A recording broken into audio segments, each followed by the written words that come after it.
1012, cuarteles de Shield. Esto es lógico.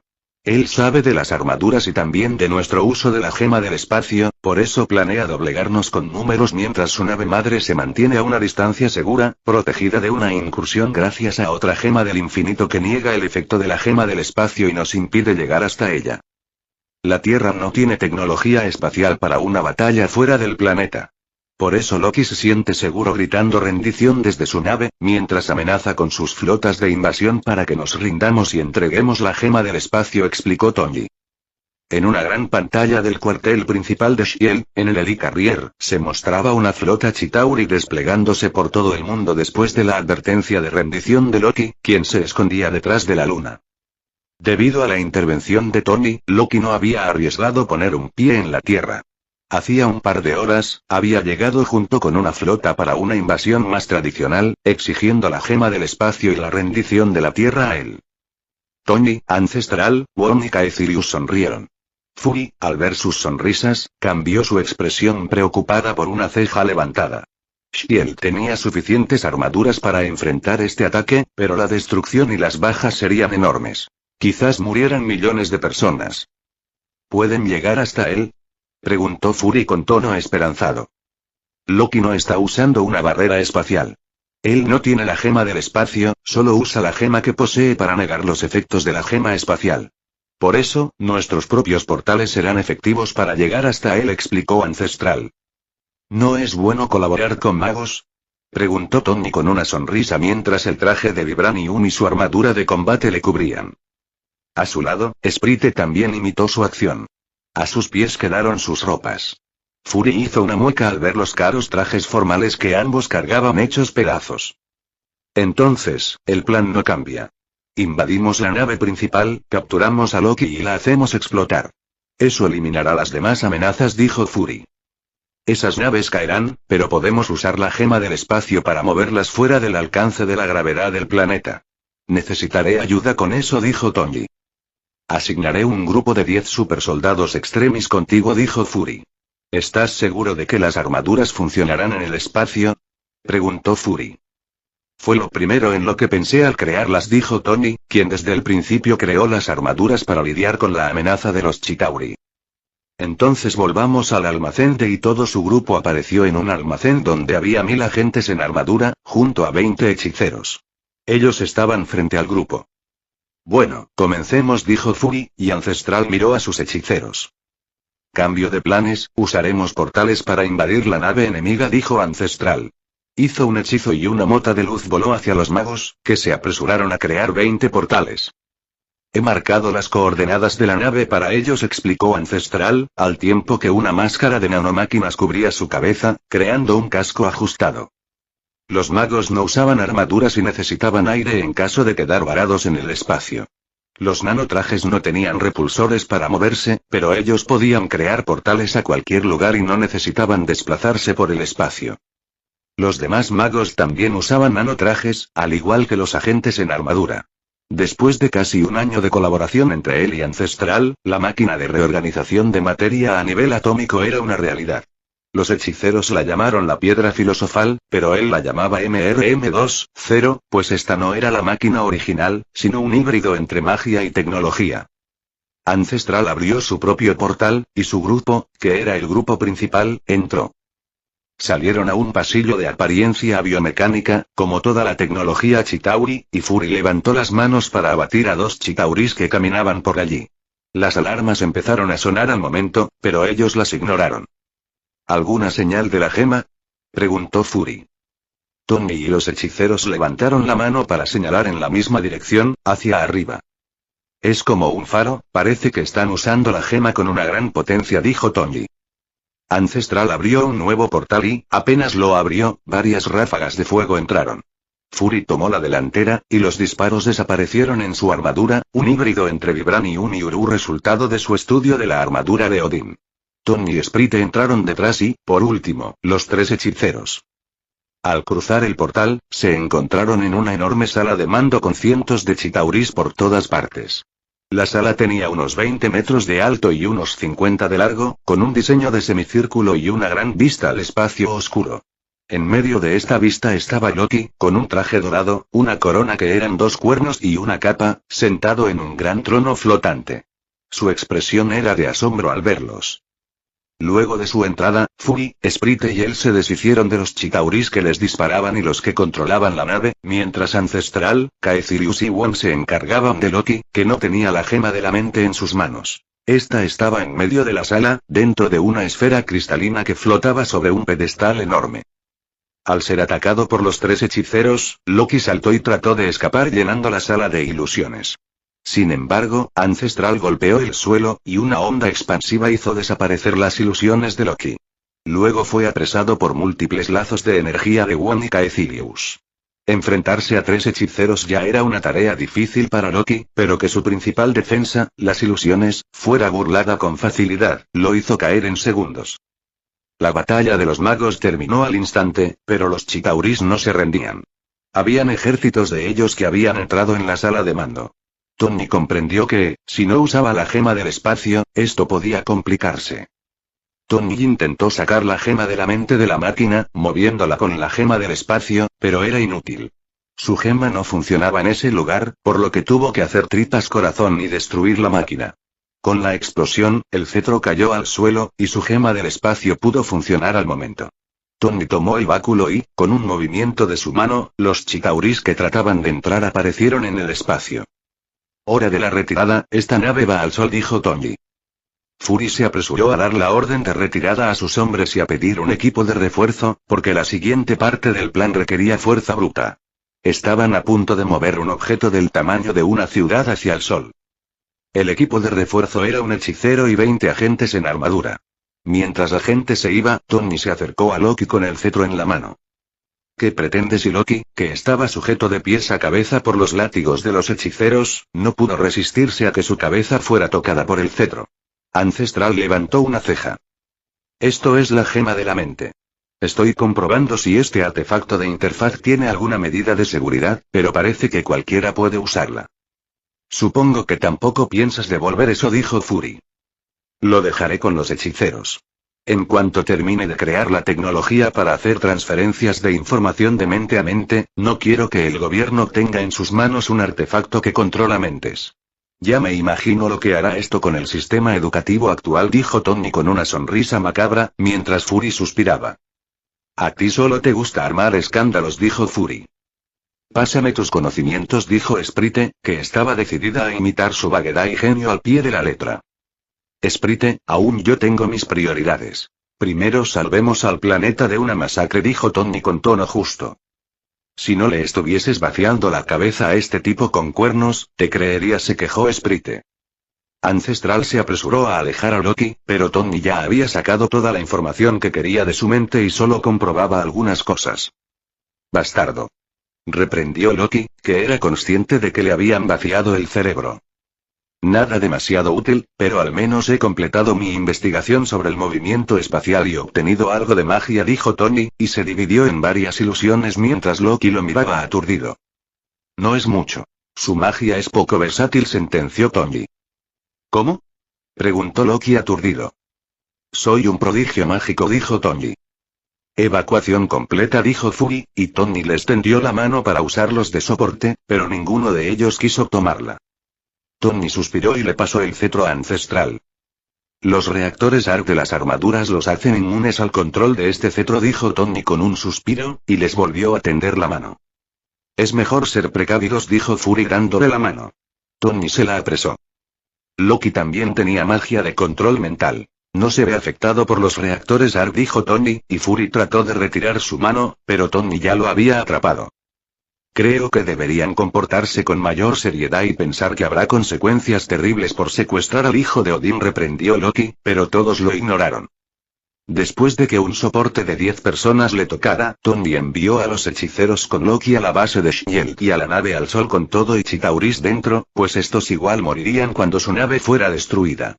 Su equipo quedó en el espacio, pero estaban rodeados por barreras espaciales y seguían teniendo atmósfera, aunque todos llevaban armadura y no la necesitaban.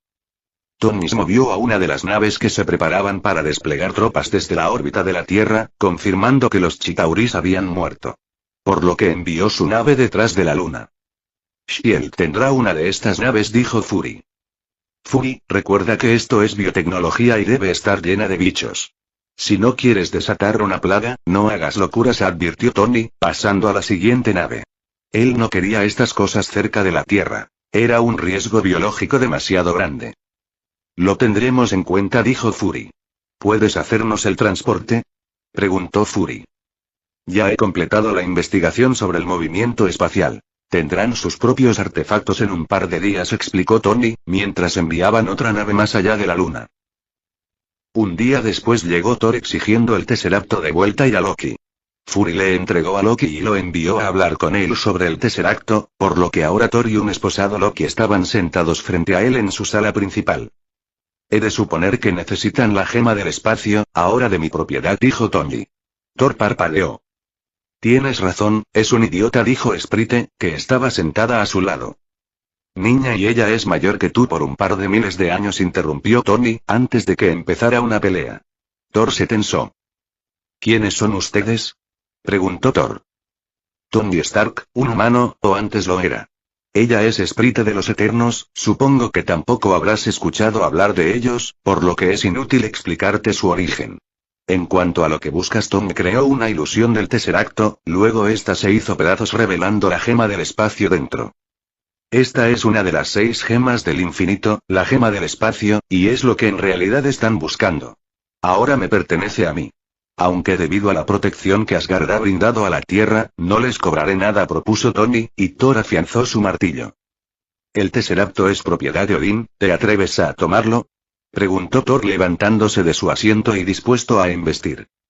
Tony bostezó, hizo un gesto con la mano y Thor desapareció. Loki, que guardaba silencio y observaba todo, sonrió.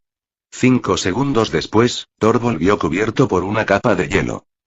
Si vuelves a levantar ese martillo con intenciones hostiles en mi casa, terminarás vagando por el espacio, advirtió Tony. Sprite bostezó.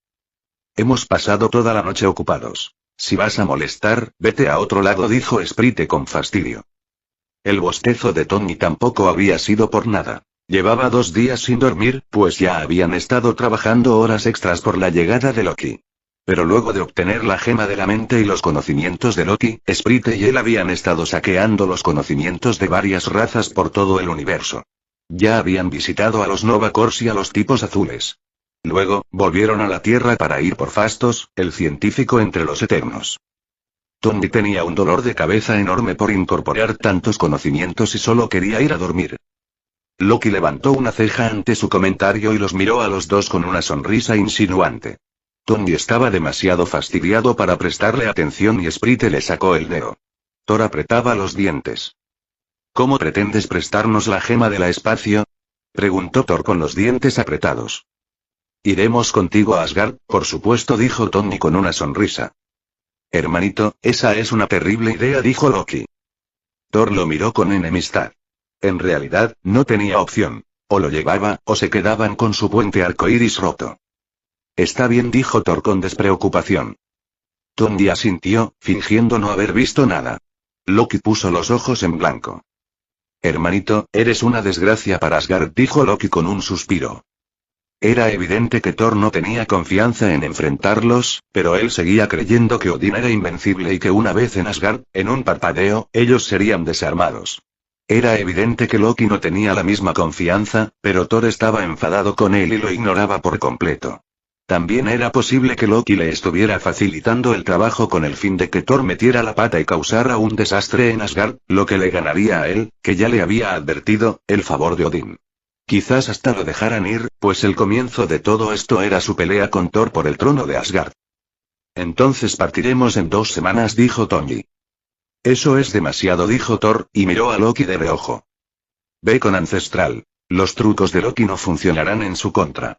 Nosotros acabamos de salir de un desastre, tengo demasiado trabajo y tú no tienes nada que hacer en Asgard, dijo Tony, y con un movimiento de su mano los envió a Ancestral. Tony miró a Sprite. Querido esbirro, creo que estamos a punto de concluir nuestro trato, dijo Tony con un suspiro. Si quieres que me quede, solo tienes que decirlo, dijo Sprite con una sonrisa. En tus sueños. Puedes ir con tu modelo de revistas en paz, dijo Tony, y los movió a ambos al primer piso de su laboratorio, donde Caecilius realizaba un hechizo sobre la MRM. Caecilius, en no más de un año, podré traer a tu familia de vuelta, dijo Tony, mientras Sprite tomaba el cetro con la gema de la mente de un pedestal de seguridad y miraba a Caecilius con una sonrisa maligna. En otras palabras, ya has cumplido con tu trabajo. Ahora puedes enseñarnos todo lo que sabes y retirarte para que podamos trabajar con tranquilidad, dijo Sprite. Caecilius suspiró, pero no se resistió a que ellos copiaran sus conocimientos, pues su acuerdo inicial fue que él les enseñaría todo lo que sabía sobre la magia. Al copiar los conocimientos de Caecilius, Sprite le entregó el cetro y él hizo lo mismo, después de desactivar el poder de la gema del espacio para que la gema de la mente pudiera copiar los conocimientos en su cerebro. Esta era la ventaja de contar con una interfaz para la gema del infinito. Podía desactivar su efecto sobre él en cualquier momento. Al terminar de copiar los conocimientos de Caecilius, Tony lo envió con Ancestral, pues tenían mucho trabajo que hacer. Él miró a Sprite. Bien, ahora veamos si realmente soy un genio o si mi esbirro puede superarme teniendo mis mismos conocimientos, dijo Tony. Me basta con obtener lo que quiero, dijo Sprite, y su trabajo comenzó de inmediato. Y para su trabajo, ellos tenían sangre de Hulk, la cumbre del proyecto de supersoldado. El Extremis, muestras genéticas de los asgardianos y el trabajo de los propios celestiales, que eran Sprite y Macari. En cuanto a conocimientos, tenían los de Tony, los de Maya, los del Dr. Banner, los conocimientos mágicos y tecnológicos de Loki, más magia que tecnología, los conocimientos del Imperio Cree y el Imperio Nova. Esto, sumado a su genio natural, les daba la suficiente confianza para hacer lo que querían. Por otro lado, aún tenía que recoger algunos especímenes que sin duda le darían lo que quería. Se trataba de otra creación de los celestiales. Los desviantes. Tony no sabía dónde estaban, pero Icaris de los Eternos sí. El problema con esto era que Icaris era el interés amoroso de Sprite y puede que ella no estuviera de acuerdo en atacarle y robarle sus recuerdos para averiguarlo. ¿En qué piensas?, preguntó Sprite mirándole con sospecha, porque Tony la miraba a ella mientras hacía planes. Podemos acortar nuestros esfuerzos, al menos en lo que concierne a las creaciones de los celestiales, dijo Tony con sinceridad. Sprite pensó, pues por su tono, comprendió que no le iba a gustar lo que él diría. Habla, dijo Sprite con seriedad unos segundos después. Los desviantes siguen vivos y Icaris conoce su posición, dijo Tony. Sprite apretó los dientes y esta vez tardó todo un minuto en recuperar la calma. Explica, dijo respirando hondo. Hay uno de estos desviantes que tiene la capacidad de absorberles a ustedes y tomar sus habilidades. Supongo que es porque al final tiene alguna afinidad en su forma de haber sido creados. Si capturamos a este desviante y repetimos su método de asimilación, proporcionándole algunas muestras de cultivo, obtendremos lo que queremos con apenas un cuarto del esfuerzo, explicó Tony. Sprite no dijo nada, solo fue al pedestal donde estaba el cetro, y lo tomó. Luego cerró los ojos y después de unos segundos le tendió la mano. Ya sé dónde está. Vamos, dijo Sprite con los dientes apretados pero con decisión en la mirada. Tony le tomó la mano y, después de recibir la información, ambos llegaron a unas montañas nevadas, sorprendiendo a Icaris, que estaba sentado sobre unas rocas mirando un río de aguas cristalinas. Sprite y Tony lo inmovilizó. Ellos solo estaban a 5 metros. Icaris, que seguía consciente, trató de liberarse, pero él no era la armadura de Odín y no pudo moverse ni un milímetro. Icaris, dijo Sprite acercándose a él. Icaris, los desviantes, ¿son lo mismo que nosotros? ¿Para qué estamos aquí?, preguntó Sprite y lo miró a él. Déjale hablar, dijo Sprite. Sprite, tenemos una misión que cumplir, para la que fuimos creados. No hay nada que podamos hacer, dijo Icaris, sospechando que ella ya se había enterado de todo. Sprite suspiró. Al menos no eres un mentiroso, dijo Sprite. Sin embargo, yo ya soy una persona diferente. Ya no me interesa cuál es nuestro deber o tonterías parecidas. No quiero seguir siendo una esclava, declaró Sprite. Icaris le miró con sorpresa. Sprite asintió. Sí, supongo que esto es una traición, pero tú no vas a recordarlo, dijo Sprite, colocando el cetro en la cabeza de Icaris. Tony le liberó y Sprite lo controló. Y después de unos segundos, Sprite derramó lágrimas, por lo que Tony comprendió que ella no estaba buscando la información que necesitaban. Tony suspiró. Ya sabía que ella no era capaz de convertirlo en su amante a la fuerza, porque sus personalidades se parecían, y tal cosa solo le daría asco. Sin embargo, la verdad era otra cosa. No importaba el dolor. Las posibilidades debían ser eliminadas. Unos minutos después, Sprite se apartó de Ikaris, pero este seguía aturdido. Están congelados cerca de aquí, dijo Sprite, limpiándose las lágrimas de sus ojos. Eso lo hará más fácil para nosotros, dijo Tony, fingiendo no ver nada. Él también nos ayudará en nuestra investigación, dijo Sprite con frialdad. Parecía que Ikaris había sido pillado en falta. Tony se preguntó qué tipo de desprecio le habría mostrado y realmente no sé qué espera esa niña de mí. ¿Cómo espera que un hombre sienta deseos por tocar un pecho plano? No somos desviantes, dijo Sprite, con un tono afilado y cargado de ira asesina detrás. Ella había inferido sus pensamientos y dado una respuesta. Tony tragó saliva en su mente, pues era evidente que se esperaba una respuesta de su parte. Se preguntó cómo debería compartir el castigo de este tipo, no era su culpa.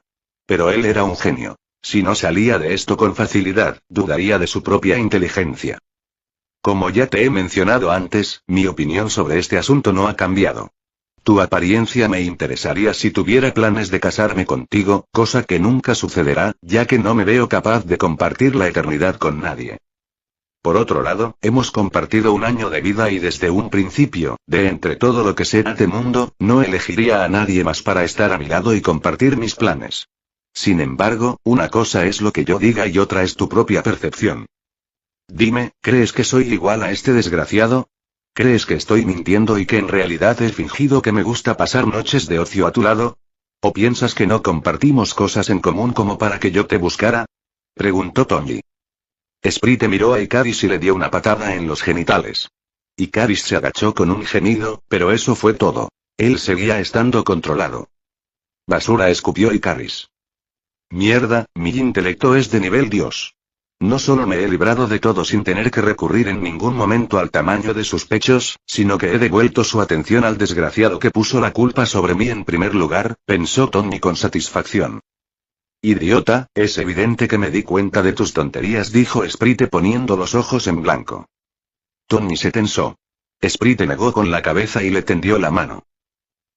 Una semana después, fueron por los Eternos que faltaban, liberando a Ikaris y Makari luego de copiar sus habilidades, que eran las más útiles de todas.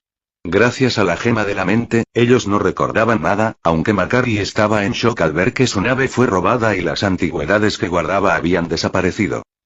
Tony se sentía algo avergonzado por su robo y se prometió devolverle otra nave y sus antigüedades en cuanto fuera posible.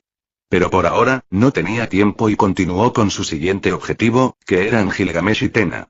Sus habilidades físicas y resistencia eran peores que las de Ikaris, pero podían crear armaduras de energía que absorbían el daño y armas de energía superiores a las armas de materia, aunque no al Urmetal. Además, eran expertos luchadores cuerpo a cuerpo. Ellos fueron fáciles de controlar y, como un regalo de despedida, Sprite curó a Tena, sellando sus recuerdos. Al terminar con Gilgamesh y Tena, fueron por los demás, siendo los más útiles de ellos a Hax y Cersei, cuya habilidad era la transmutación de la materia. Bueno, no son poderes, pero debo aceptar que esto es muy útil, dijo Sprite, mientras un anciano dormía en su sillón frente a una computadora después de que Tony, que fue el primero en copiar sus conocimientos, lo pusiera de dormir. Te equivocas, esta es la tecnología más OP de este universo y es lo que hará que los celestiales sean meros bichos a nuestros ojos, sin necesidad de usar las gemas del infinito, dijo Tony. Sprite levantó una ceja con interés. Podemos adaptar la tecnología de partículas a la tecnología de los biodroides celestiales, reduciendo las células y creando una interfaz para que interactúen con las de tamaño normal. Estas células producirían la misma energía, lo que hará que nuestro poder dé un gran salto. Lo más absurdo de esto es que, mientras más células logremos producir y reducir, nuestro poder aumentará sin más límite que el número de células a reducir para el tamaño de nuestros cuerpos, explicó Tony. Tiene sentido, pero estas células producen su propia energía a partir de su interacción con el medio. Mientras más numerosas sean, menos energía obtendrán. Esto no se notará aunque multipliquemos cada célula en nuestro cuerpo por 100, pero a partir de ahí, no creo que podamos añadir más sin una fuente de energía compatible, replicó Sprite, después de pensar unos segundos. Un aumento del 100 veces es suficiente en este momento. Ya tengo algo en mente para después. Recuerda que las gemas del infinito son la mayor fuente de poder en este universo, y pronto estarán en nuestras manos, explicó Tony. Es cierto, reflexionó Sprite. En cuanto a herramientas, los bolsillos espaciales de la fantasía oriental se quedarán cortos con lo que podemos hacer, dijo Tony.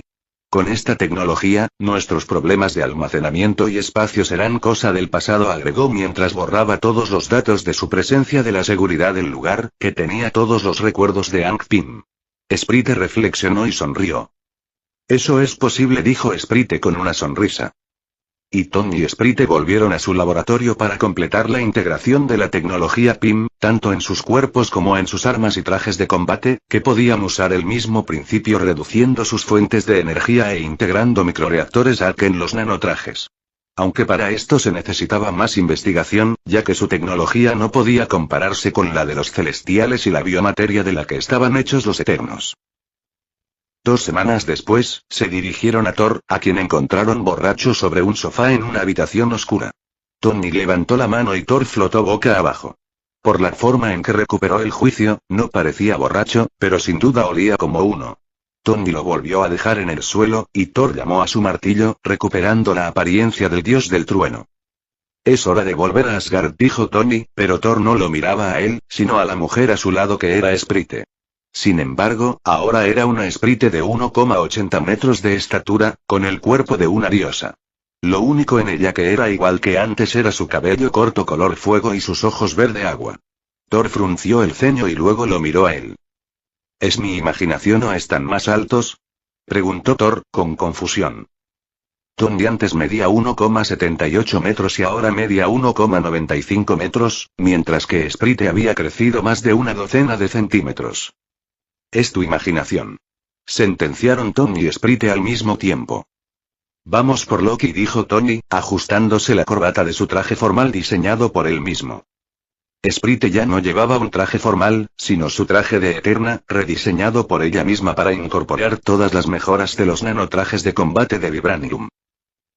Al buscar a Loki, llegaron a Asgard justo en la entrada del puente arcoíris, que había sido destruido en la pelea entre Loki y Thor. Allí les esperaba un batallón de 500 hombres en armaduras, liderados por Heimdall, que estaba enfundado en una armadura dorada y llevaba una espada de urmetal en sus manos. Interesante, dijo Tony, que sintió la energía de la gema del espacio en Heimdall y en los demás guerreros. Con esto, ellos podían evitar ser controlados por la gema de la mente y también ser movidos por él. Por supuesto, esto no era el poder de una gema real y si él y Sprite se esforzaban, sus protecciones no les servirían. Aún así, ellos no habían venido a pelear, y Tony saludó con una sonrisa. Heimdall, ellos son Tony Stark, el humano que se niega a entregar la gema del espacio, y Sprite, la autodenominada Eterna, presentó Thor con una sonrisa arrogante. Ahora que tenía un ejército frente a él y estaba en su tierra, estaba muy confiado. Bienvenidos a Asgard, dijo Heimdall con tono formal, y Thor parpadeó. Quiero que quede claro que él los invitó, dijo Loki con una gran sonrisa, al ver que los planes de Thor fracasaban y que Odín no estaba dispuesto a pelear con ellos por el control de la gema. Solo les mostraba que estaba dispuesto a hacerlo si no se comportaban. Es un honor estar aquí, dijo Tony. Y un placer, dijo Sprite mientras observaba la vista, que era increíble. Si no es molestia, quisiéramos conocer a Odín, padre de todos los dioses de Asgard. Tenemos algunas cosas para proponerle, dijo Sprite. El rey dios no está disponible en este momento, dijo Heimdall, y Sprite y él asintieron sin darle importancia. La reina madre les ofrece su hospitalidad, agregó Heimdall, y ellos asintieron mientras un grupo de soldados avanzaba y se llevaba a Loki. Thor tenía cara de incomprensión, que se mantuvo mientras Heimdall les ofrecía un transporte con apariencia de barco, que los llevó al palacio de Odín. Y el palacio de Odín era espectacular, y sus pisos principales tenían hasta 10 metros de altura, con paredes entre dorado y cobre, y piso de piedra pulida, o lo que parecía piedra pulida. Pero como todo lo que construían los Asgard, todo el lugar estaba impregnado de magia. Podría tener algo más de tecnología, pero el diseño es genial, alabó Tony. Quiero un palacio, dijo Sprite. Tony sonrió. ¿Se te ha ocurrido algo?, dijo Sprite con emoción mientras caminaban, liderados por Heimdall y Thor, y escoltados por unos 20 hombres. Si creamos algo como esto en la Tierra, tendremos multitud de problemas, pero tenemos otros dos planetas disponibles. Marte y Venus, dijo Tony. A Sprite se le iluminaron los ojos. Comenzaremos de inmediato, dijo Sprite. Tony carraspeó. Tenemos mucho trabajo por delante, dijo Tony, quien había prometido algunos juguetes a Fury y también tenía que hacer muchas mejoras a la tecnología de la Tierra. Sprite suspiró. Bien, pero primero asegurémonos de uno de los planetas. ¿Cuál prefieres? Preguntó Sprite. Marte, dijo Tony, porque estaba más lejos del Sol y también serviría de escudo para la Tierra ante las amenazas convencionales. Sprite pensó y asintió. Thor seguía pareciendo confuso, pero Heimdall no pasó por alto ninguna de sus palabras. Un rato después de recorrer el palacio de Odín, Heimdall los llevó al salón del trono, donde les esperaba Frigga, la madre de Thor y esposa de Odín, sentada en el trono de Asgard con un vestido de estilo antiguo y una armadura ligera encima. No tenía mucho estilo, era horrible. Sin embargo, la mujer no lo era. Frigga era alta, con buenos rasgos y figura escultural. Bienvenidos a Asgard, dijo Frigga después de que Heimdall los presentó. Gracias. Dijeron Sprite y Tony al mismo tiempo. ¿Pueden decirme cuáles son sus intenciones al venir aquí? Preguntó Frigga con cautela. Su hijo Thor nos ha pedido ayuda y, teniendo en cuenta que Asgard es uno de los guardianes de la Tierra, hemos decidido ayudar, explicó Tony. Pero no devolverán la gema del espacio que ahora poseen, y que pertenece a Asgard desde tiempos inmemoriales, dijo Frigga. Desde la creación de este universo, las gemas del infinito solo pertenecen a aquellos que poseen el poder para mantenerlas, dijo Tony. Frigga pensó unos segundos. ¿Qué hay de la armadura que han tomado? ¿Fue creada por nuestras manos?, preguntó Frigga. Tony negó con la cabeza. Por supuesto, les pertenece, y en ningún momento la hemos tomado.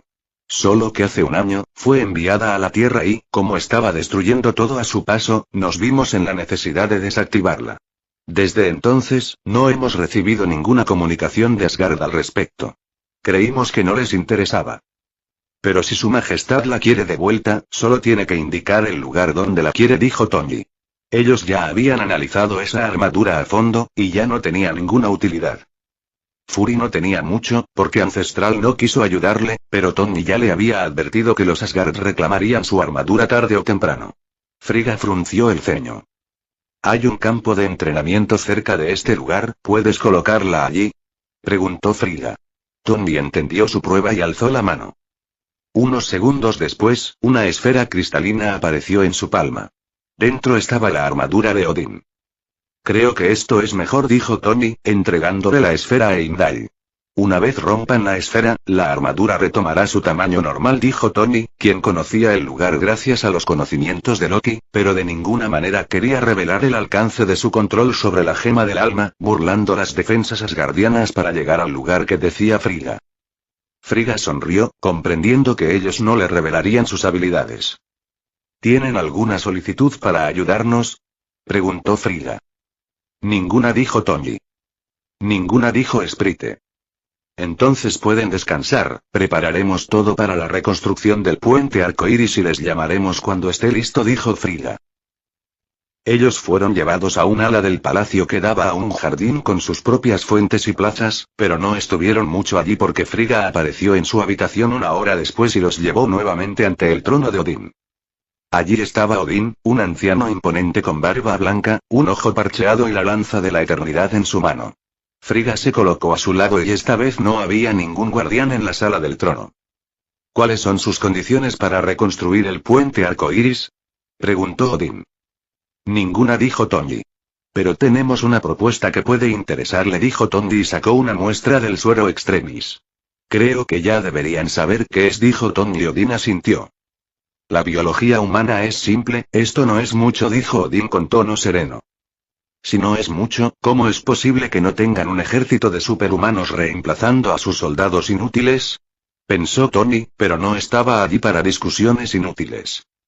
Puedo crear una versión para los asgardianos, solo necesitas proporcionarnos algunas muestras genéticas, propuso Tony.